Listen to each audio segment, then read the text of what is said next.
कृपातमं वन्दे श्रीगुरुदीनतारिणं श्रीचैतन्येश्वरं परमानन्दमाधवम्। हरे कृष्णा। सभी भक्तों का स्वागत है आज के श्रीमद् भागवत प्रथम स्कंद के दूसरे सत्र में। कल हमने श्रीमद् भागवत की एक बेसिक जानकारी हासिल की थी। श्रीमद् भागवत क्या है, किसने लिखा, क्यों लिखा गया है, इसकी परंपराएं क्या है, इसके विषय में हमने कल चर्चा की थी। तो आज हम प्रथम अध्याय को शुरुआत करेंगे। श्रील प्रभुपाद जी चैतन्य चरितामृत की मध्य लीला में 25वें अध्याय में 143rd श्लोक है। ये गरुड़ पुराण से एक बहुत सुंदर श्लोक प्रभुपाद जी कोट करते हैं। अर्थोयम ब्रह्मसूत्राणाम, ये श्लोक बड़ा है, मैं पढ़ के दिखाता हूँ फिर अर्थ बताऊंगा। बहुत महत्वपूर्ण श्लोक है ये। अर्थोयम ब्रह्मसूत्राणाम भारतार्थ विनिर्णय गायत्री भाष्य रूपोसौ वेदार्थ परिब्रह्मित पुराणानां समरूप साक्षात् भागवतोदित द्वादश स्कंद युक्तोयम शतविच्छेद संयुत ग्रंथो अष्टदश सहस्त्र श्रीमद् भागवतादिभी। तो इसमें गरुड़ पुराण में ये श्लोक आता है जिसमें श्रीमद् भागवत के बारे में पूरी तरह से वर्णन किया गया है कि श्रीमद् भागवत क्या है, उसमें किन किन चीज़ों की आपको जानकारी मिलती है। तो वो बताते हैं अर्थोयम ब्रह्म सूत्राणाम, श्रीमद् भागवत में वेदांत सूत्र की परिभाषा की गई है। मतलब वेदांत सूत्र की अगर टीका कुछ है, और वो भी लेखक के, वेदांत सूत्र भी व्यास देव ने ही लिखे हैं, और उस वेदांत सूत्र पर जो टीका है व्यासदेव द्वारा लिखी गई वो है श्रीमद् भागवत। तो कहते हैं अर्थोयम ब्रह्म सूत्राणाम, तो ये ब्रह्म सूत्र पर एक टीका भी है श्रीमद् भागवत। दूसरा वो कहते हैं भारतार्थ विनिर्णय, और महाभारत में कौन सी घटना किस तरह से हुई थी इसका एक फाइनल कंक्लूजन जो आता है वो भागवत में आता है। जैसे वृत्रासुर की कथा महाभारत में भी आती है, अन्य पुराणों में भी आती है, लेकिन वहाँ पर इंद्र को हीरो बनाया गया है। लेकिन भागवत कहता है कि वृत्रासुर की कथा में इंद्र हीरो नहीं है। वृत्रासुर की कथा में वृत्रासुर जो स्वयं असुर है, राक्षस है, वे हीरो है। तो उसके कारण बताया गया, उनकी भक्ति इतनी प्रबल थी भगवान कृष्ण के प्रति, तो उस भक्ति के माध्यम से उन्होंने भगवान का मन जीत लिया था, इसके लिए वो हीरो है उस प्रसंग के। तो यहाँ पर कहा गया भारत आर्थ विनिर्णय, उसका एक फाइनल कंक्लूजन महाभारत के सभी प्रसंगों का यहाँ पर आपको मिल जाएगा। सभी मतलब जो मुख्य मुख्य प्रसंग हैं उनका। गायत्री भाष्य रूपोसो, ये गायत्री ब्रह्म गायत्री पर भी ये एक टीका है श्रीमद् भागवत। वेदार्थ परिब्रह्मतम, सारे शास्त्रों का सार इसमें बहुत आसानी से कथा के रूप में बताया गया है। पुराणानाम समरूप, ये सारे पुराणों में श्रेष्ठ है। 18 पुराण है, तो सारे 18 पुराणों में ये अगर सर्वश्रेष्ठ कोई है गरुड़ पुराण के अनुसार तो वो है श्रीमद् भागवत। साक्षात भागवतोदितम, वो कहते हैं कि भगवान श्री कृष्ण व्यासदेव का रूप धरकर उन्होंने श्रीमद् भागवत की रचना की है। और कितने स्कंद है? द्वादश स्कंद युक्तोयम, इसमें 12 स्कंद है। शतविच्छेद संयुतम, 335 अध्याय है। कितने अध्याय है? 335 अध्याय इसमें है। ग्रंथ अष्टदश सहस्त्र, और कितने इसमें श्लोक है? इसमें 18,000 श्लोक है। ऐसा ये श्रीमद् भागवत आदि भी, ऐसा ये श्रीमद् भागवत इतना सुंदर और महान ग्रंथ है। अब जैसे पहले श्लोक, अभी हम पहला श्लोक लेंगे श्रीमद् भागवतम का, पहला स्कंद का पहला श्लोक, मतलब यही से भागवत की शुरुआत होती है। तो जैसे इसमें बताया गया है कि इसमें गायत्री सूत्र, गायत्री जो मंत्र है उसकी भी परिभाषा या उस पर भी टीका दी गई है श्रीमद् भागवत में। तो कोई ये प्रश्न कर सकता है कि भाई गायत्री मंत्र जो इतना गुह्य है, जिसके लिए इतनी साधना करनी पड़ती है, और उस साधना के पश्चात अगर गुरु को लगता है कि ये व्यक्ति पात्र है तो उसके पश्चात उसे वो गुप्त मंत्र दिया जाता है, गायत्री मंत्र। लेकिन ऐसा जो गायत्री मंत्र है वो यहाँ पर सबके लिए उपलब्ध करा दिया गया है पहले ही प्रसंग से, पहले ही श्लोक से। तो ऐसा क्यों? इतना जो गुह्य है, जिसके लिए इतनी तपस्या करनी पड़ती है, ऐसा मंत्र सबके लिए क्यों दिया गया? तो उसका उत्तर है कि महाप्रभु चाहते थे, महाप्रभु के अवतार के अगर आप कारण पढ़ेंगे श्रीमद् भागवत के चैतन्य चरितामृत के तीसरे और चौथे अध्याय में आदि लीला में, तो वहाँ पर बताया गया कि महाप्रभु कहते हैं कि मैं यहाँ पर व्रज भक्ति जो सबसे दुर्लभ है उस भक्ति का दान करने में आया हूँ। लेकिन उन्होंने देखा कि यहाँ पर तो कोई क्वालिफाइड है ही नहीं उसे स्वीकार करने के लिए, पात्रता किसी की उतनी है नहीं। और ये जो व्रज भक्ति के जो प्रसंग है, जिसमें खास करके रास पंचाध्याय आता है, उसका जो फाइनल क्लाइमैक्स कहा जाता है व्रज भक्ति का, व्रज गोपिकाओं की जो भक्ति उसमें दिखाई पड़ती है, वो तो पहले तो कोई किसी को समझ नहीं आती, और समझने के पश्चात भी उसमें किसी को प्रवेश करना है तो बहुत परिश्रम करना पड़ेगा। फिर ये जो महाप्रभु का सपना है वो अधूरा रह जाएगा। इसलिए महाप्रभु ने क्या किया कि सबको परमहंस स्तर पर लाने के लिए गायत्री मंत्र का जो माध्यम था, गुरु के माध्यम से और एक तपस्या के माध्यम से, तो उसे बदल दिया और उन्होंने जो गायत्री मंत्र को कहाँ डाल दिया है, उन्होंने भागवत में डाल दिया है। और अगर हम किसी यथा योग्य गुरु से इसका श्रवण करेंगे तो महाप्रभु की इच्छा क्या थी कि धीरे धीरे करके वो व्यक्ति पूरी तरह से शुद्ध हो जाएगा, परमहंस हो जाएगा, और रास पंचाध्याय जो सबसे गुह्यतर विषय है, गुह्यतम विषय है भागवत का, वो समझने के लिए वो काबिल हो जाएगा। तो इसके लिए भागवत में उन्होंने क्या किया है, गायत्री मंत्र पर भी भाष्य कर दिया है। गायत्री मंत्र पहले ही श्लोक में उन्होंने इन्वोक किया है। क्यों? क्योंकि वो अगर हम भागवत बार बार पढ़ेंगे तो क्या होगा, शुद्ध हो जाएगा उस व्यक्ति में, धीरे धीरे करके सारे ब्राह्मणों के गुण आने लगेंगे और वो भगवान के नाम रूप गुण लीला को यथायोग्य तरीके से समझने में सक्षम हो जाएगा। अब दूसरा मुद्दा ये है कि भागवत को अगर किसी को सुनना है तो भागवत सुनने के भी 3 स्तर है जो पहले ही स्कंद में हमें दिखाई पड़ेंगे। तो श्रील जीव गोस्वामी उनकी टीका में लिखते हैं कि 3 स्तर के श्रवण करने वाले है यहाँ पर, कनिष्ठ, मध्यम और उत्तम। मतलब 3 जोड़ियाँ है, जो कनिष्ठ है, मध्यम है और उत्तम है, एक एक जोड़ी है। तो वो बताते हैं कि कनिष्ठ यहाँ पर कौन है पहले स्कंद में, जिसमें श्रवण करने वाला और बोलने वाला, मतलब उनकी जोड़ी कौन सी है, तो वो कनिष्ठ अधिकारी है, वो है सूत गोस्वामी और नैमिषारण्य के ऋषिगण। तो आप कहेंगे कि अरे नैमिषारण्य के ऋषिगण कैसे कनिष्ठ श्रोता हो गए? तो उसका कारण बताते हैं जीव गोस्वामी अपनी टीका में, वो बताते हैं क्योंकि उन्होंने बहुत निम्न स्तर से शुरुआत की है। वो जब भागवत सुनने से पहले वो क्या कर रहे थे, वो कर्मकांड की विधि में लगे हुए थे।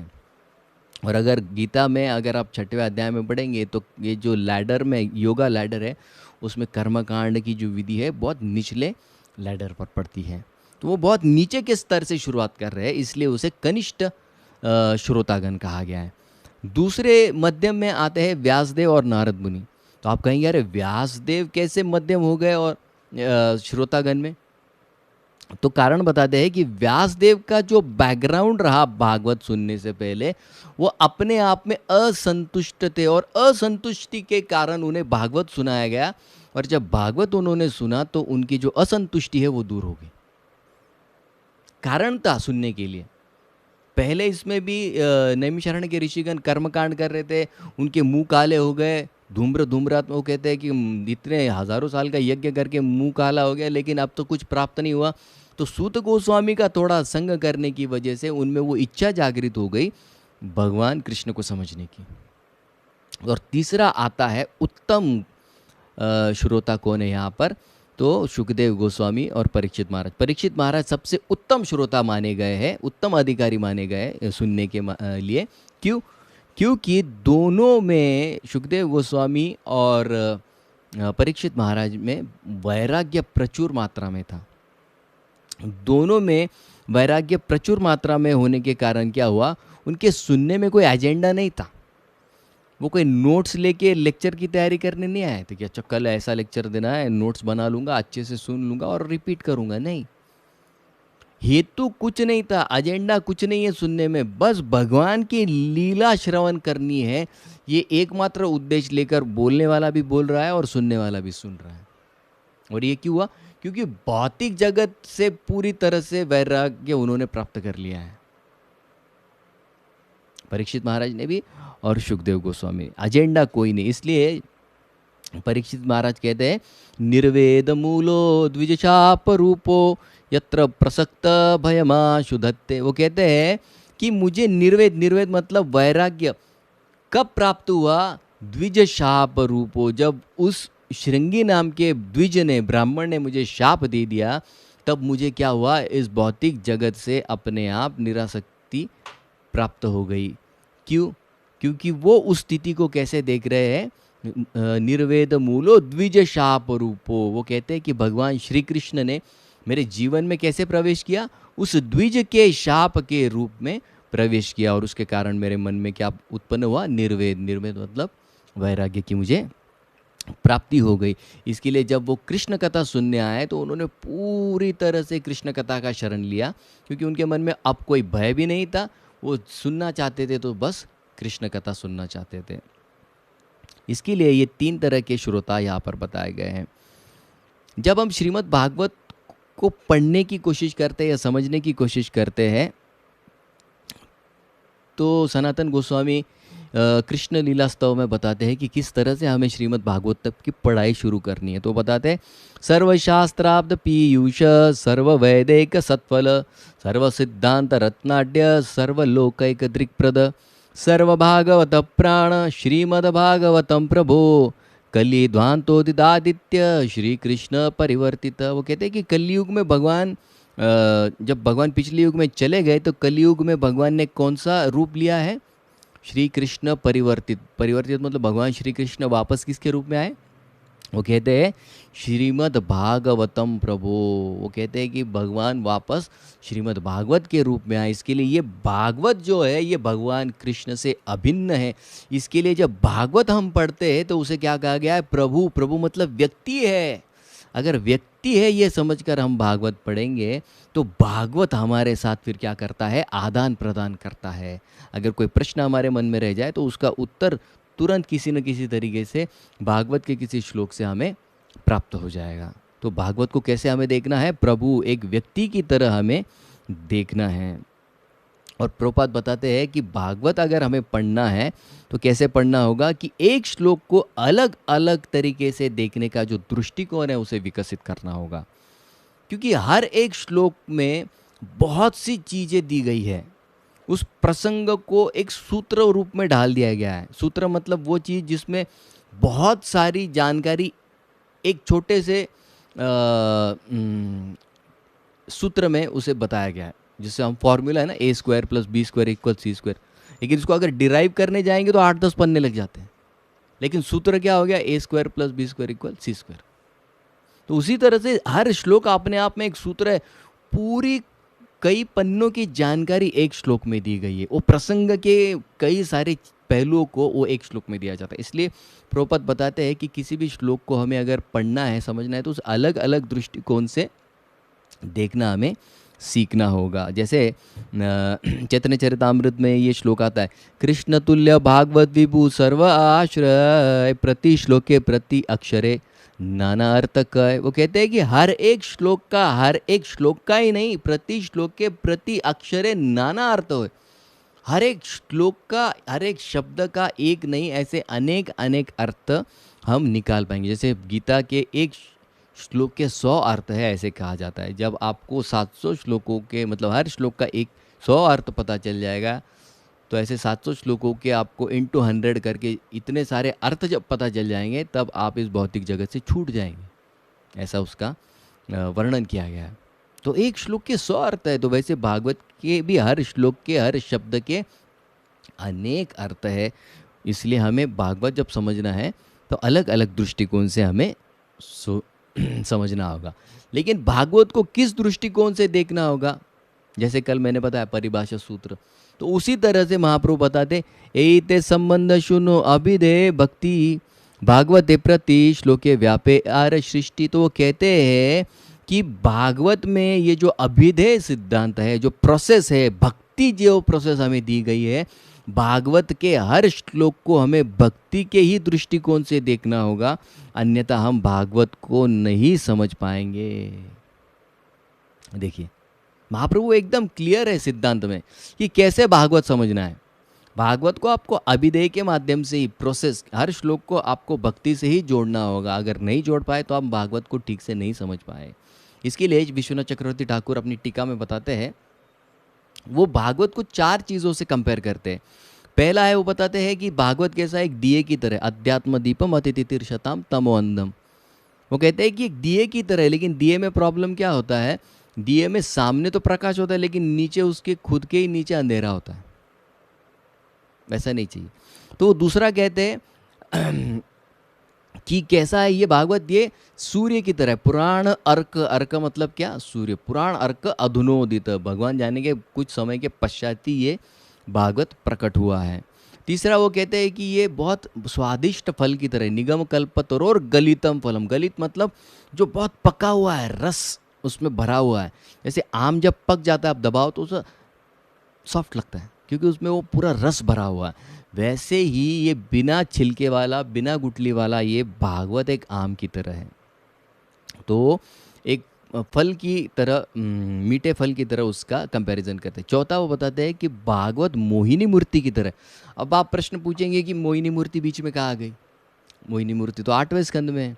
नहीं, मोहिनी मूर्ति के साथ भागवत की तुलना इसके लिए की गई है क्योंकि जिस तरह से भगवान ने अपने आप को ढक दिया था, अपने रूप को ढक दिया था, और उन्होंने आसुरों के सामने खुद को प्रकट किया, और अंत में उन्होंने क्या किया, वो जो अमृत था वो असुरों को नहीं दिया, वो किसको दिया, उन्होंने सिर्फ देवताओं को दिया। उसी तरह से भागवत क्या करेगा, खुद को ढक लेगा और जो भक्ति रूपी अमृत है वो हमें पान करने नहीं देगा। क्यों नहीं देगा, क्योंकि हमारी उस तरह की समझने की चेतना नहीं है। तो कैसी चेतना लगेगी हमें, तो दूसरे श्लोक में बताएंगे, निर्मत्सराणाम सताम।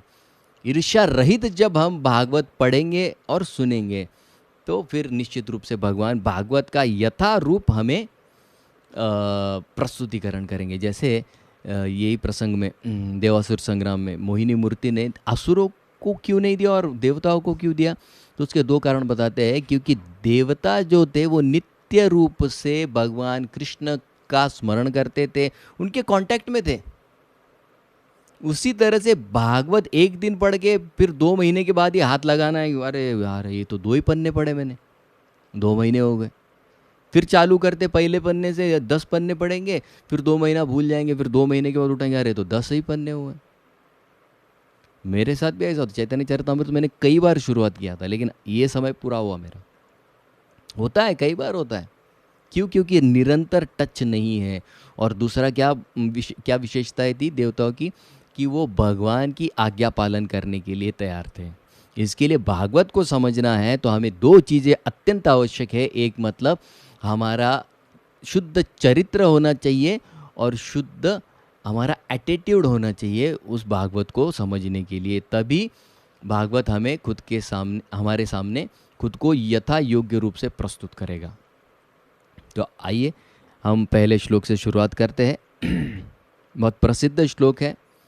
ओम नमो भगवते वासुदेवाय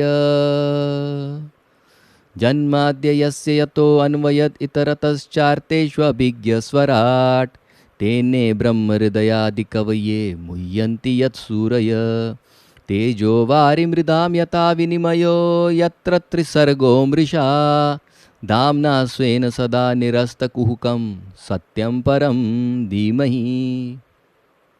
तो व्यासमुनि पहले ही श्लोक में सारी चीज़ों को क्लियर कर देते हैं। ये श्लोक बहुत महत्वपूर्ण है हमारे, 1, 2 और 3, ये 3 श्लोक हमारे लिए बहुत महत्वपूर्ण है क्योंकि इसमें इसेंस को, भागवत का जो सार है इन 3 श्लोकों में उन्होंने बहुत सुंदरता से प्रस्तापित किया है।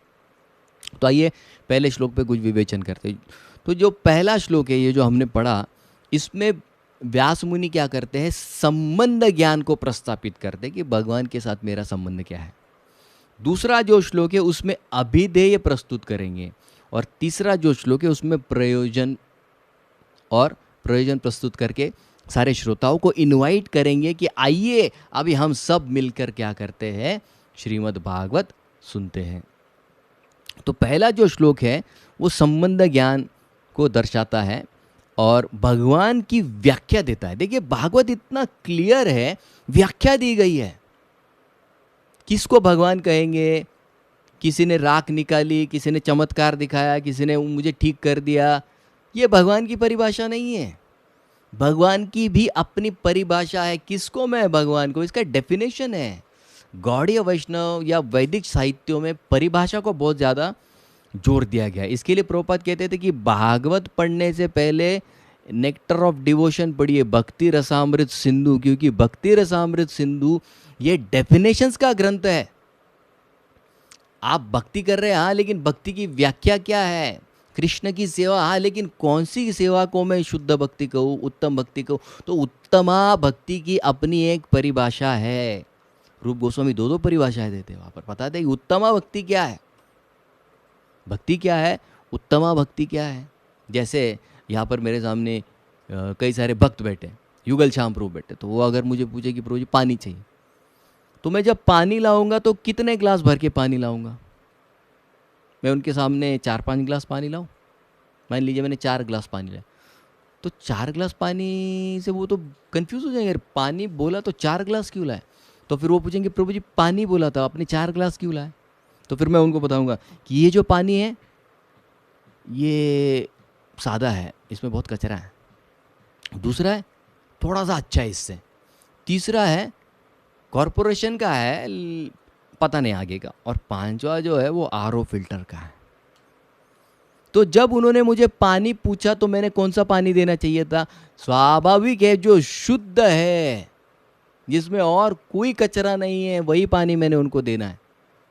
उसी तरह से जब भक्ति कही जाती है तो वो उत्तमा भक्ति ही होती है। इसके लिए शुरुआत से ही जो डेफिनेशन दिया गया है उत्तमा भक्ति का, उसमें ज्ञान नहीं आता है, उसमें अलग अलग कर्म की परछाई नहीं आनी चाहिए, एकदम डेफिनेशन क्लियर कर दिया है। क्यों? जैसे पानी मतलब शुद्ध पानी, वैसे भक्ति मतलब उत्तमा भक्ति ही होती है।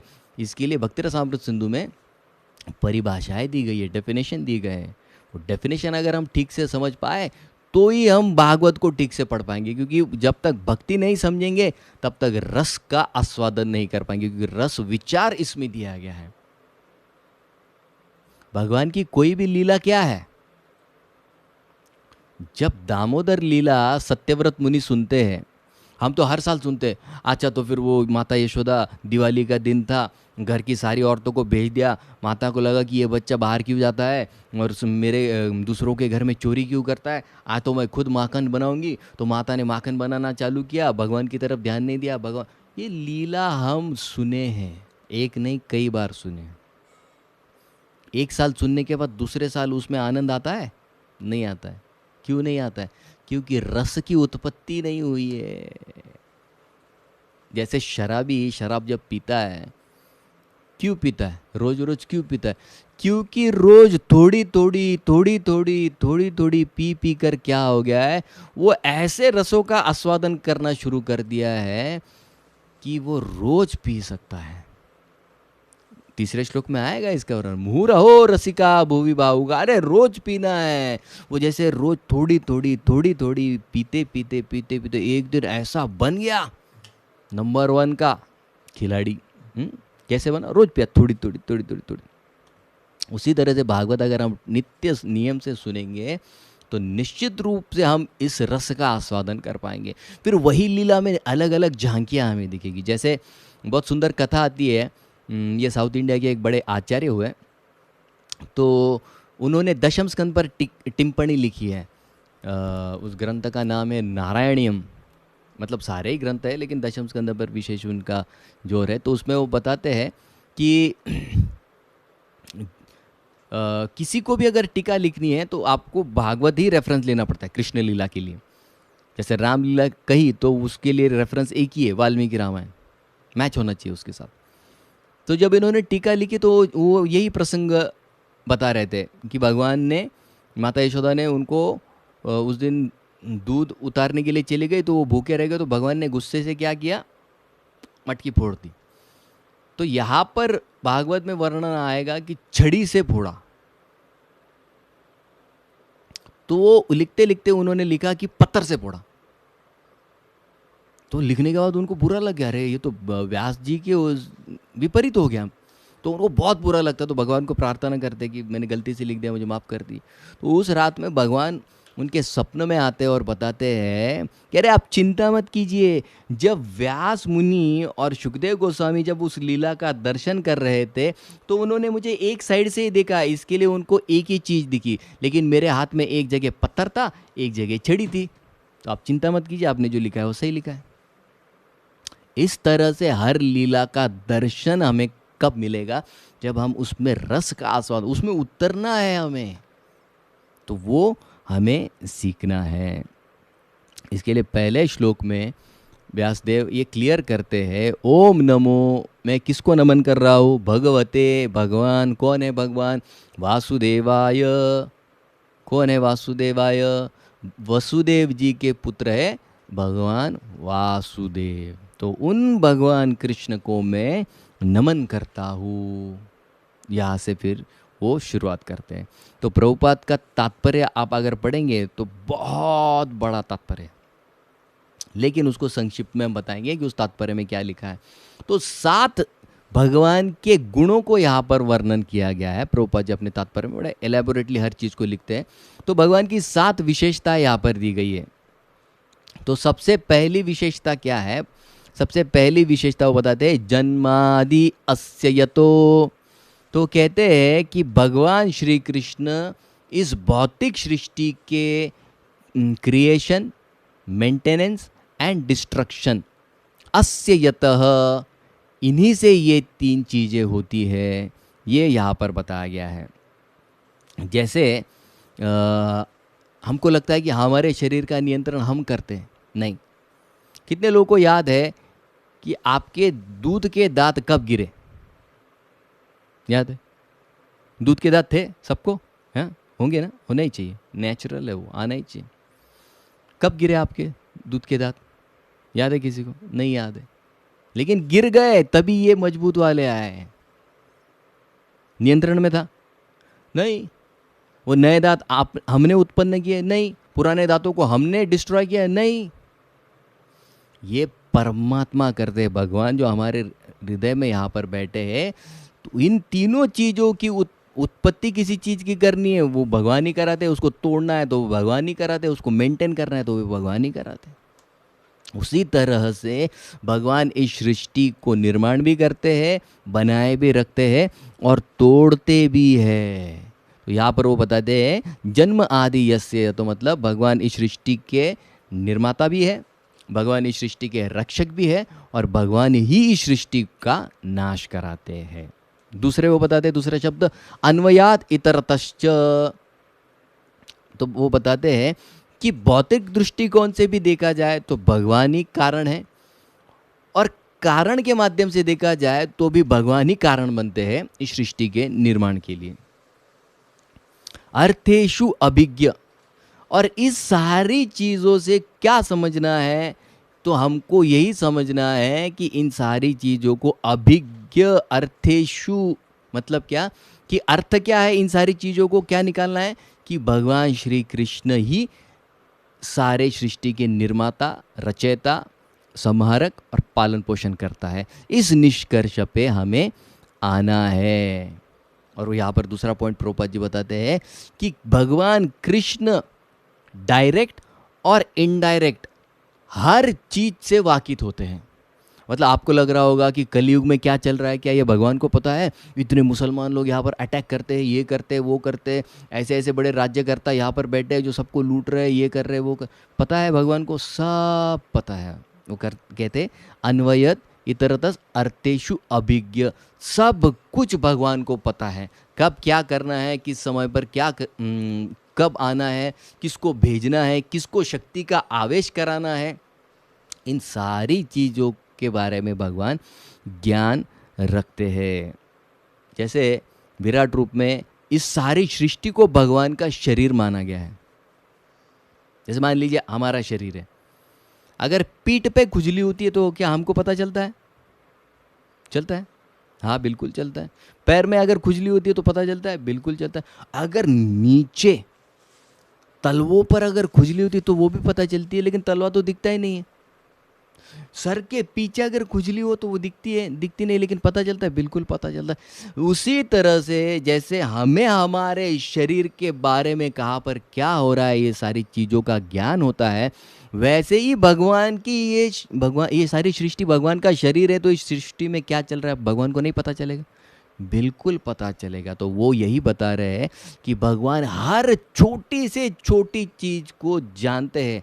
एक तो डायरेक्टली जानते हैं या इनडायरेक्टली। इनडायरेक्टली मतलब कोई खबरी होता है, अच्छा खबरी क्या करता है, खबर लगा, अरे यहाँ पर ऐसा, तो पता चल जाता है। तो डायरेक्टली या इनडायरेक्टली भगवान को सब कुछ पता है। स्वराट, स्वराट का मतलब क्या है? भगवान पूरी तरह से स्वतंत्र है, वो किसी पर निर्भर नहीं है, बल्कि बाकी सब लोग उन पर निर्भर है। बहुत छोटे से दो सुंदर उदाहरण देते हैं। जैसे कोई व्यक्ति बैचलर लाइफ में बड़ा आनंद से रहता है, सबने बैचलर लाइफ जिया होगा ना, बड़ा आनंद आता है बैचलर लाइफ में। बैचलर लाइफ में आनंद है तो भी शादी क्यों करते हैं? बैचलर लाइफ में अगर आनंद है तो शादी क्यों करते हैं? दुख है उसमें या दुखी होने के लिए करते हैं? क्यों करते हैं शादी? नहीं, एक समय के पश्चात ऐसे लगने लगता है कि अरे कुछ तो कमी है मेरे जीवन में, वो आएगी या वो आएगा तो वो मेरी कमी दूर हो जाएगी। वो कमी महसूस हुई तो कमी कहाँ से पूरी की हमने? बाहर से पूरी की। भूख लगती है तो कमी कहाँ से पूरी करते हैं हम लोग? बाहर से खाना डालते हैं। अंदर है, स्वतंत्र है नहीं, भूख लगी बस भूख भूख भूख हो गया, पेट भर गया, नहीं, बाहर से लेना, मदद लेनी पड़ती है। लेकिन भगवान कैसे है? किसी पर डिपेंड नहीं, स्वराट है भगवान, अपने आप में संतुष्ट है। इसके लिए भगवान की तुलना किसी के साथ नहीं की जा सकती, क्योंकि वो स्वराट है। जैसे मान लीजिए सोने का कोई भी आर्टिकल है, तो सोने के आर्टिकल के लिए अगर सोना चाहिए तो कहाँ से आएगा? वो खान से आता है। अगर खान ही नहीं है तो सोने का कोई आर्टिकल बनेगा क्या? नहीं। मतलब क्या है? सोने का हर आर्टिकल, वो जो खान है सोने की, वहाँ के सोने पर निर्भर करता है। लेकिन खान किसी पर निर्भर करती है? नहीं, वो अपने आप में संतुष्ट है। उसी तरह से यहाँ सृष्टि में जो भी चीज़ें हैं वो भगवान देते हैं, इसलिए वो आती है। अगर भगवान ने उसे निकाल लिया तो यहाँ कुछ नहीं आएगा। चौथा आता है तेने ब्रह्म हृदा या आदि कवये। तो कहते हैं कि ये जो ज्ञान है भागवत का, किसको दिया सबसे पहले?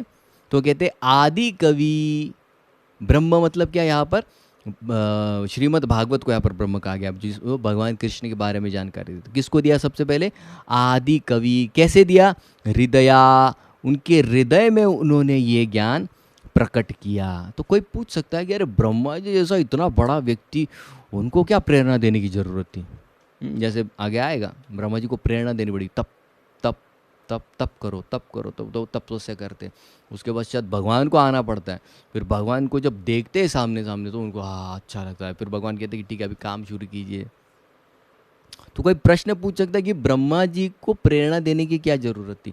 क्योंकि विश्वनाथ चक्रवर्ती ठाकुर लिखते हैं, क्योंकि जब सृष्टि की रचना हुई तो ब्रह्मा जी अकेले थे, सृष्टि में और कोई नहीं था।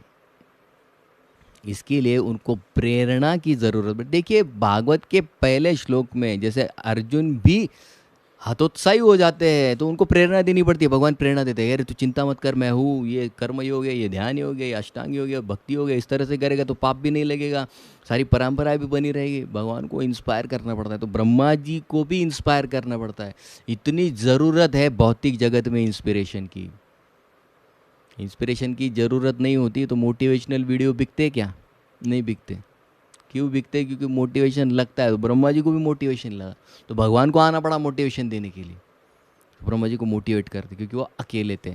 इसके लिए ये जो ज्ञान है भगवान ब्रह्मा जी को देते। इससे क्या पता चलता है कि सृष्टि से पहले भगवान थे, सृष्टि के बीच में भगवान है और सृष्टि के अंत में भी सिर्फ भगवान कृष्ण ही रहेंगे। इसके लिए व्यास देव पहले क्या कहते हैं? ओम नमो भगवते वासुदेवाय। ब्रह्मा या नहीं कहा उन्होंने, वो ब्रह्मा जी की नहीं उपासना कर रहे, वो भगवान कृष्ण की पूजन करते हैं। पांचवा शब्द है मुह्यंती यत् सूर्य, भगवान श्री कृष्ण की ऐसी शक्ति है कि जो सूर है, सूर मतलब जो बड़े बड़े देवता है, बड़े बड़े साधु है, उनको भी मुह्यंती, उनको भी वो मोहित कर देते। कैसे मोहित करते? तो उदाहरण देते, तेजो वारी मृदाम यथा, जैसे तेजो मतलब क्या? अग्नि, वारी मतलब क्या? पानी, मृदाम मतलब क्या? पृथ्वी। जैसे कभी कई बार होता है ना कि हम रास्ते पे चलते हैं और अचानक ऐसे लगता है पानी पड़ा हुआ है। पानी होता है? नहीं होता है। वो दिखता वैसे है। उसी तरह से भगवान ने इस सृष्टि की रचना की है, मोहित करने के लिए यहाँ पर हमें भेजा गया है। तो इन भगवान सिर्फ जनसामान्य को नहीं, बड़े बड़े देवताओं को, बड़े बड़े साधुओं को भी मोहित करते हैं। जैसे कई बार अगर हम किसी परात में पानी लें और उसमें चांद को देखें, और जब पानी हिलता है तो चांद भी हिलता है, तो वास्तव में चांद हिलता है? नहीं हिलता। वो पानी हिल रहा है इसलिए ऐसा लगता है, ऐसे लगता है कि चांद हिल रहा है, लेकिन वास्तव में चांद वैसे ही खड़ा है, वो अपनी प्रदक्षिणा उसकी चालू है। उसी तरह से यहाँ पर आनंद नहीं है, यहाँ पर आनंद का आभास है। वास्तविक आनंद कहाँ है? भगवान कृष्ण के धाम में। जैसे वास्तविक चांद कहाँ है? वहाँ पर आकाश में। लेकिन यहाँ क्या दिखता है? परछाई। वो हिलता नहीं है लेकिन ऐसा लगता है। उसी तरह से हमको जब आनंद आता है तो आनंद होता नहीं है, वो आभास है। तो यहाँ पर ये बताया गया है। छठा वो बताते, विनिमयो यत्र त्रिसर्गो अमृषा। अब ये वो बताते हैं कि विनिमय मतलब क्या? कोई क्रिया है और उसकी प्रतिक्रिया है। तो ये क्रिया प्रतिक्रिया क्यों होती है? त्रिसर्ग, तीन गुणों के प्रभाव से ये होता है। और उससे क्या लगता है? अमृषा। भले ही वो वास्तविक नहीं है, लेकिन वो चीज़ क्या लगने लगती है? वास्तविक लगने लगती है। एक छोटा सा उदाहरण देता हूँ, बहुत सुंदर उदाहरण है। जैसे कलर पड़े हुए हैं, आपने कलर का बॉक्स लाया, वाटर कलर,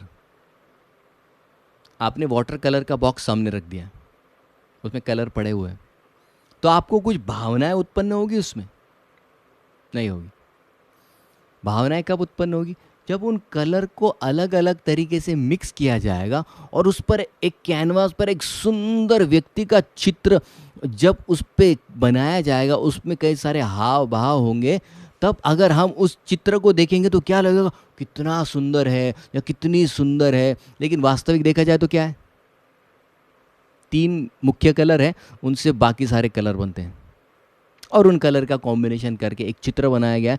लेकिन जब देखते हैं वो कलर का कॉम्बिनेशन तो क्या लगता है? आहा, क्या सुंदर है, क्या निसर्ग है। उसी तरह से ये सृष्टि भी तीन मुख्य गुण हैं, उनके आपस के मिक्सचर से ये सृष्टि बनती है और उसमें क्रिया होती है, उसमें प्रतिक्रिया होती है।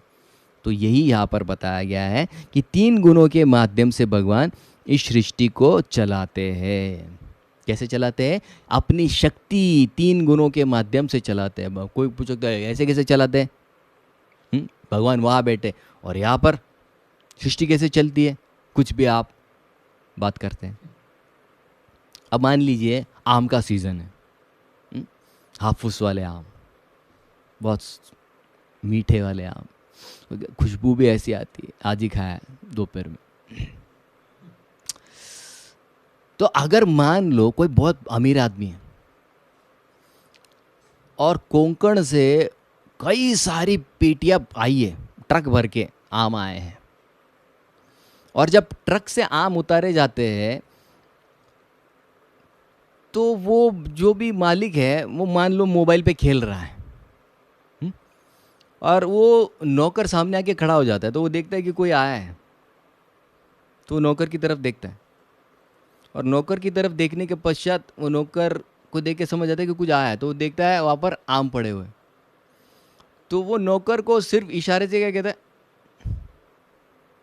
और जैसे ही नौकर को इशारा किया तो वो नौकर क्या करता है, सारे आम की जो पेटियां है उसके गोडाउन में रख देता है। अब क्या किया उसने? खाली इशारा किया, इशारे से नौकर समझ गया, वो आए, उठकर आए, चलकर आए, बात किया कुछ नहीं, इशारे से वो अपने काम में मस्त गेम खेल रहे हो मालिक। उसी तरह से भगवान अपनी शक्तियों को अगर इशारा करते हैं, बाकी सारी चीज़ें अपने आप काम पर लग जाती है। तो ये भगवान अपनी शक्तियों के माध्यम से काम करते हैं। तो कई लोग कहते हैं, अरे अगर है तो दिखते क्यों नहीं? छोटा सा उदाहरण समझा, जब कोई बड़ी बिल्डिंग का कंस्ट्रक्शन चालू है, मजदूर आए, ईंट पड़ी हुई है, रेत पड़ी हुई है, सीमेंट पड़ा है, सिलाके पड़ी हुई है, सारी चीज़ें, काम चल रहा है, एक से एक फ्लोर चल रहा है। तो आप पूछेंगे कि अरे सिविल इंजीनियर नहीं दिख रहा है, बिल्डिंग डुप्लीकेट है क्या? नहीं, सिविल इंजीनियर घर पे बैठा हुआ होता है, बाकी लोगों को प्लान समझा दिया, काम पे लग जाते हैं। उसी तरह से जब शेक हैंड हुआ तो ब्रह्मा जी को बड़ा अच्छा लगा, अच्छा भगवान का दर्शन हो गया। तो वो भगवान को बोले बहुत बहुत धन्यवाद। बोले धन्यवाद नहीं, शेक हैंड ऐसे ही नहीं किया, काम करना है अभी इसके आगे। ब्रह्मा जी को काम पे लगाते हैं, तो भगवान वापस चले जाते हैं। यहाँ पर काम कौन करता है? ब्रह्मा जी काम करते हैं उनके लिए। जैसे सिविल इंजीनियर घर पे बैठा हुआ है, यहाँ पर नौकर सारे काम कर रहे हैं। तो भगवान दिखते नहीं है इसकी का मतलब भगवान नहीं है, ऐसा नहीं होता है। भगवान अपने धाम में निवास करते हैं। फिर वो सातवां और आखिरी शब्द कहते हैं, धामना स्वेन सदा निरस्त कुहुकम। तो जैसे हमने देखा कि जो सिविल इंजीनियर घर पे बैठा है, यहाँ पर वो कहते हैं कि कहाँ पर रहते हैं भगवान? धामना, अपने धाम में रहते हैं। कैसे? सदा, हमेशा अपने धाम में रहते हैं। और वो धाम कैसा है? निरस्त कुहकम, वो इस 3 गुणों के प्रभाव से पूरी तरह से मुक्त है। सत्यम परम धीमहि, ऐसे भगवान कृष्ण को मैं नमन करता हूँ। वो जो एक ही सत्य है, भगवान श्री कृष्ण, उस सत्य, उस भगवान श्री कृष्ण का एक नाम सत्य भी है, तो उस सत्य को मैं नमन करता हूँ। ये कह के वो पहला श्लोक की जो परिभाषा है, प्रभुपाद कई सारे पन्नों में देते हैं, तो ब्रीफ में हमने आपको बताया कि वो 7 चीज़ें क्या है जिस पर विवरण दिया गया है। सत्यम परम धीमहि, तो धीमहि की व्याख्या बड़ी सुंदरता से विश्वनाथ चक्रवर्ती ठाकुर करते हैं। तो धीमहि, जब ये शब्द व्यासदेव जी ने लिखा तो उनके मन में क्या था? वो धीमहि से बताना चाहते हैं कि मैं अकेला नहीं, हम सब मिलकर प्रार्थना करेंगे, भगवत भक्ति में वर्धन हो। देखिए कितना सुंदर है। मतलब भागवत की नींव आई में नहीं है, भागवत की नींव वी में है। मैं मेरे अकेले के लिए नहीं। देखिए ये पहले श्लोक में क्यों धामना स्वेन, मतलब उस गोलोक धाम में, भगवान के धाम में अगर हमें जाना है तो हमें क्या मूड डेवलप करना होगा? हमें आय का मूड नहीं चलेगा वहां पर। मुझे दूसरे के बारे में सोचने की आदत यहाँ लगानी होगी, क्योंकि वो आदत वहाँ बहुत ज़रूरी है। इसलिए जब धीमहि कहते हैं तो व्यासदेव जी के मन में क्या था? हम सब प्रार्थना करेंगे एक दूसरे के लिए। क्यों? ताकि हम सब में क्या है? भगवान की भक्ति का संचार हो, और भगवान की भक्ति प्राप्त करके हम वापस भगवत धाम चले जाएं। कई बार प्रश्न पूछा जाता है कि ठीक है, शास्त्र में तो ये लिखा गया है कि ब्रह्मा जी सृष्टि में सबसे पहले बने, अकेले थे, तो इसका मतलब वो अगर पहले बने तो वो सुप्रीम है ना? तो व्यासदेव जी कहते हैं नहीं, सत्यम परम। सत्यम परम किसको कहा गया है? भगवान कृष्ण को कहा गया है। सत्यम परम ने क्या किया? तेने मतलब क्या? उजागर किया। कि क्या उजागर किया? ब्रह्म, भगवान के बारे में ज्ञान। कहा किया? रिद्धि, हृदय में। किसके? आदि कवि। मतलब वो जो ज्ञान है वो किसी और ने उनको दिया गया है। इससे क्या पता चलता है कि ब्रह्मा जी सबसे बड़े नहीं हैं। तो फिर कोई प्रश्न कर सकता है कि अरे ठीक है, ब्रह्मा जी को कहा जाता है कि उन्होंने शास्त्र तो पढ़े ही नहीं। बराबर है, पढ़े नहीं। क्यों नहीं पढ़े? क्योंकि तेने ब्रह्म हृदय, उनके हृदय में वो ज्ञान प्रकट हुआ, इसके लिए पढ़ने की जरूरत नहीं पड़ी। हम कॉपी क्यों लेके जाते हैं पेपर में? हम मतलब कुछ लोग लेके जाते हैं। क्यों लेकर जाते? आता ही नहीं कुछ, तो बाहर से कॉपी करके पास होना पड़ता है। लेकिन पहले के ज़माने के जो विद्यार्थी होते, एक पार्टी कहते थे उनको, एक बार पढ़ लिया तो याद हो जाता था। तो ब्रह्मा जी को एक बार ज्ञान उजागर हुआ, लेकिन फिर भी ब्रह्मा जी कहते हैं कि 3 बार मैंने चेक किया, वेरीफाई किया, बार बार पढ़ा ये भागवत का ज्ञान। 3 बार वेरीफाई करने के पश्चात मैंने क्या किया, इसको सर्टिफाई किया कि यही सही ज्ञान है, इससे ऊपर और कोई ज्ञान नहीं है। इसके लिए दूसरे स्कंद के 4 अध्याय के 22वें श्लोक में बताते, प्रचोदिता येन पुरा सरस्वती वितान्वता अजस्य सतिम स्मृति मृदि स्वलक्षणा प्रादुरभूत किलस्यता समे ऋषीणाम ऋषभ प्रसीदताम। वो कहते हैं कि माता सरस्वती जब ब्रह्मा जी थोड़े से मोहित हो गए थे कि अभी आगे क्या करना है, तो माता सरस्वती उनके मुख से प्रकट होती है, और जब वो मुख से प्रकट होती है तो उनके हृदय में भगवान के विषय में सारा जो ज्ञान है, स्मृति मृदि, भगवान के हृदय में क्या है, जो सारा ज्ञान है वो ब्रह्मा जी के हृदय में प्रकट हो जाता है। तो फिर कोई कह सकता है कि अरे ठीक है, हृदय में प्रकट हुआ तो ऐसे भी तो हो सकता है ना कि मान लीजिए कोई सो गया, लेक्चर में सो गया तो कई बार सोते सोते उसके मन में अलग अलग विचार आते हैं। तो वैसे ब्रह्मा जी अगर सो गए होंगे तो उनके हृदय से भी कुछ ऐसी अलग अलग जानकारियाँ प्रकट हो गई होगी जिसमें ये एक जानकारी है। तो वो कहते हैं नहीं, ऐसा नहीं हो सकता। क्यों? मुह्यन्ति यत् सूरयः, बड़े बड़े मोहित हो जाते हैं तो ब्रह्मा जी भी मोहित हो सकते हैं, बिल्कुल हो सकते हैं। इसके लिए ये बात यहीं पर खारिज की जाती है, और वो बताते हैं कि भगवान कृष्ण ने ये जो ज्ञान है हृदय में प्रकट किया। देखिए इतना सुंदर है ये। अभी तक हम पहले ही श्लोक पे ऐसे 3 श्लोक है बड़े बड़े, उसके बाद फिर हम फास्ट जाएंगे, एकदम फास्ट, फिर तो 10 मिनट में अध्याय खत्म हो जाएगा। तो आगे विश्वनाथ चक्रवर्ती ठाकुर इसी श्लोक की 5 व्याख्याएं करते हैं, 5 स्तर पर व्याख्याएं करते हैं। मैं 5 तो नहीं लूँगा, 2 लूँगा। जैसे मैंने कल बताया था कि पहले ही श्लोक में विश्वनाथ चक्रवर्ती ठाकुर को रसिक आचार्य कहा गया। उन्होंने पहले श्लोक में ही वृंदावन की लीला डाल दी। इतना ही नहीं, जो भागवत का सबसे प्रमुख सार है, रास पंचायत है, वो इसमें डाल दिया है उन्होंने। तो देखते हैं कैसे विश्वनाथ चक्रवर्ती ठाकुर एक श्लोक पे 5-5 अर्थ बताते हैं। सुंदर है, बहुत सुंदर है। जैसे पहला श्लोक है, तो पहला श्लोक वो बताते हैं कि भगवान श्री कृष्ण का कैसे वर्णन करते हैं। तो बताते हैं कि देखिए पहला शब्द क्या है, जन्म आदि अस्य यथा। वो कहते हैं कि भगवान श्री कृष्ण का जन्म हुआ, कहाँ हुआ?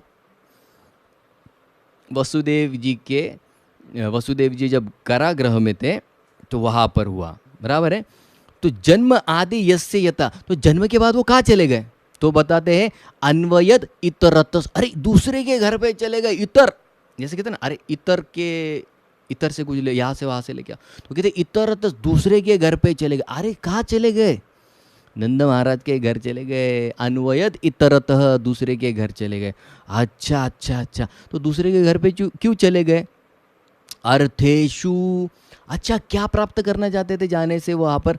वो कंस को चीटिंग करना चाहते थे। कंस को लगा कि सबको बांध के रखूंगा, यहाँ से जाने ही नहीं दूंगा, तो होगा क्या कि जो 8वां बच्चा है देवकी का, उसको यही मार दूंगा तो मैं अमर हो जाऊंगा। नहीं, भगवान का अर्थ क्या था, क्या साधना चाहते थे? चीटिंग।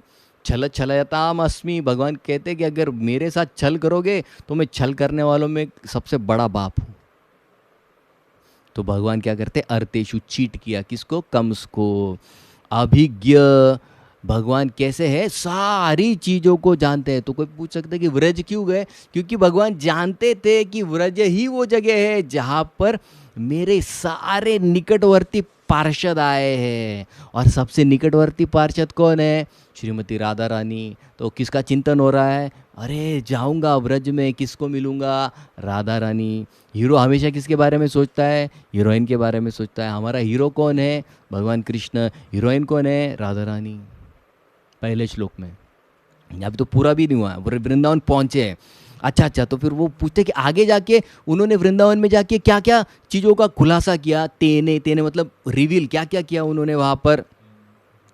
तो उन्होंने वृंदावन में एक लीला की। कौन सी लीला थी? किसके साथ की उन्होंने?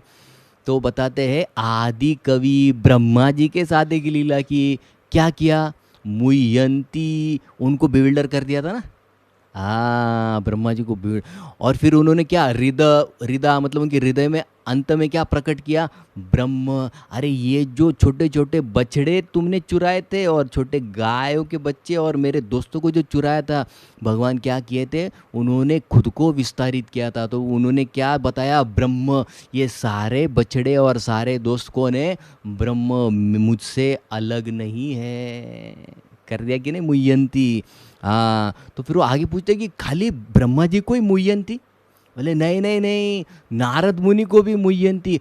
कहा क्या नारद मुनि को मुय्यंती? द्वारका में जब उन्होंने देखा कि 16,108 महल हैं, हर एक महल में भगवान ने खुद को विस्तारित किया, और हर एक महल की हर एक स्त्री इतनी प्रसन्न है, इतनी खुश है भगवान के साथ, इतने आनंद में। कैसे किया? मोहित हो गए। देखने कहाँ चले गए? द्वारिका चले गए। ब्रह्मा जी नहीं, बड़े बड़े देवता, नारद मुनि सारे। अच्छा, खाली वही? तो फिर वो कहते हैं कि वहाँ पर तो वृंदावन में तो बहुत सारे असुर आए थे। तो वो क्या सोच के आए थे? तेजो वारि मृदाम विनिमयो यत्र त्रिसर्गो अमृषा। अमृषा मतलब उनको क्या लगा, ये जो कृष्ण है ना, ये हमारे जैसा ही छोटा सा लड़का है, हाँ? तो अगर इसको मार देंगे तो कंस का सारा भय चला जाएगा, तो कंस हमको भी छोड़ देगा। तो वो क्या हुआ? अमृषा। उनको लगा कि ये कृष्ण क्या है, भगवान नहीं है, छोटा सा बालक है। क्यों? 3 गुणों के, यत्र त्रिसर्गो, 3 गुणों से वो सारे प्रभावित हुए थे, इसलिए अमृषा कृष्ण को छोटा बालक समझ लिया। और क्या हुआ? मारने के लिए चले गए, लेकिन खुद उसमें मर गए। तो कोई प्रश्न कर सकता है कि कैसे उन्होंने ये भ्रम तैयार किया और कैसे ये भ्रम को तोड़ा कि वो एक साधारण व्यक्ति नहीं है। तो कहते हैं धामना, अपने मथुरापुरी का विस्तार करके। कहाँ से? उन्होंने मथुरा से सारे जो उनके भक्त थे उनको द्वारिका ले गए। स्वेन, उनके सारे भक्तों को, व्रजवासियों को उन्होंने बताया कि कैसे उनकी कई सारी शक्तियां हैं। जैसे एक जगह पर वर्णन आता है कि गोलोक का दर्शन सारे व्रजवासियों को यहाँ से उन्होंने गोलोक का दर्शन कराया। तो उसमें उनका एक दोस्त होता है, तो वो कहता है कि अरे सुना है दूसरे धाम का दर्शन तो मरने के बाद ही होता है, कृष्ण तो हमको मार देगा क्या? तो कहता है नहीं नहीं, जिंदा में दिखाऊंगा। तो भगवान उनको दर्शन कराते जीते जी। तो वो लीला आती है। तो ये हुई पहली परिभाषा, पहले श्लोक की। दूसरी परिभाषा वो बताते हैं कि इसमें माधुर्य रस, मतलब रास लीला का जो रस है उसका भी वर्णन किया गया है। तो बताते हैं जन्म आदि यस्य यथा। तो बताते हैं कि इसमें माधुर्य रस की सीमा को बताया गया है। माधुर्य रस की सीमा कौन है? श्रीमती राधा रानी। और माधुर्य रस की दूसरी सीमा क्या है? रास, रास। तो फिर वो कहते हैं कि क्या हुआ उस रास में? तो कहते अन्वयद इतरतस, भगवान के साथ एक नहीं कई सारी गोपियां थी। इतर, सारी गोपियों को छोड़ के अन्वयद, उस एक गोपी के पीछे भगवान चले गए। देखिए रासलीला के बारे में बताते। अच्छा, कौन थी वो गोपिका? तो वो यहाँ पर बताया गया है, राधा रानी के लिए। तो क्या क्या अर्थ क्या था? अर्थेशु, किस कारण के लिए वो? क्योंकि वो रास में अपने सारे एक्सपर्टीज को दिखाना चाहते थे, अभिज्ञ, सबको परिचित कराना चाहते थे। अभिज्ञ मतलब सारे भगवान ऑल नोइंग है। अच्छा, तो फिर वो पूछते हैं कि राधा रानी में ऐसा स्पेशल क्या था? स्वराट। वो कहते हैं कि राधा रानी स्वराट है, इंडिपेंडेंट है। तो कैसे इंडिपेंडेंट है? वो बताना चाहती थी कि मैं इंडिपेंडेंट किस सेंस में हूँ, कृष्ण से इंडिपेंडेंट नहीं हूँ, ऐसा नहीं। भगवान की सेवा करने के लिए मैं इंडिपेंडेंट हूँ। जब चाहे जिस तरह से भगवान की सेवा करनी है, मैं भगवान की सेवा करने में स्वराट हूँ। ये राधा रानी ने उस रास क्रीड़ा से बाहर जाकर प्रस्थापित किया कि वो कैसे स्वराट है। और उन्होंने ये दिखाया कि बाकी सारे भक्तों की सेवा मुझसे आती है, मैं सेवा दूंगी तो भक्त सेवा कर पाएंगे। इसलिए राधा रानी क्या है? स्वराट है। तो फिर कोई प्रश्न पूछेगा कि अरे ये तो सुखदेव गोस्वामी ने रास पंचाध्याय कैसे लिखा, अखंड ब्रह्मचारी है? तो बताते तेने ब्रह्म हृदय आदि कवये, भगवान ने अंदर से, आदि कवि यहाँ पर किसको कहा गया है? सुखदेव गोस्वामी जी को कहा गया है। हृदय, उनके हृदय में भगवान ने ब्रह्म मतलब ये जो श्रीमद् भागवत का ज्ञान है वो प्रकट किया। तो उस रस का प्रभाव क्या हुआ, मुह्यन्ति यत् सूरयः। कई लोग प्रभावित हो गए, उनको लगा कि अरे ये तो कोई लड़के और लड़की की कोई रास लीला है, मतलब कोई नाच गाना चल रहा है। मुह्यन्ति, बड़े बड़े उसमें मोहित हो गए, समझ नहीं पाए क्या चल रहा है। मुह्यन्ति यत् सूरयः, कैसे, तेजो वारि मृदाम। उस पवित्र रास लीला को वो मामूली किसी प्रियकर और प्रेयसी के नाच की तरह देख रहे थे। जैसे रास्ते पे चलते तेजो वारि मृदाम, चलते चलते रास्ते पर कई बार ऐसा लगता है कि पानी पड़ा हुआ है, लेकिन वास्तविक में वो पानी होता है क्या, वो पानी नहीं होता है। सत्यम परम धीमहि। ऐसे राधा और कृष्ण की सुंदर सुंदर लीलाओं पर मैं क्या करता हूँ, मनन करता हूँ, चिंतन करता हूँ। सत्यम परम धीमहि। तो ये था सिर्फ पहले श्लोक की व्याख्या, उसको भी मैंने कट शॉर्ट किया है। तो इसमें मैंने बताने की क्या कोशिश की है, इतनी सारी जानकारी एक एक श्लोक में भरी पड़ी हुई है।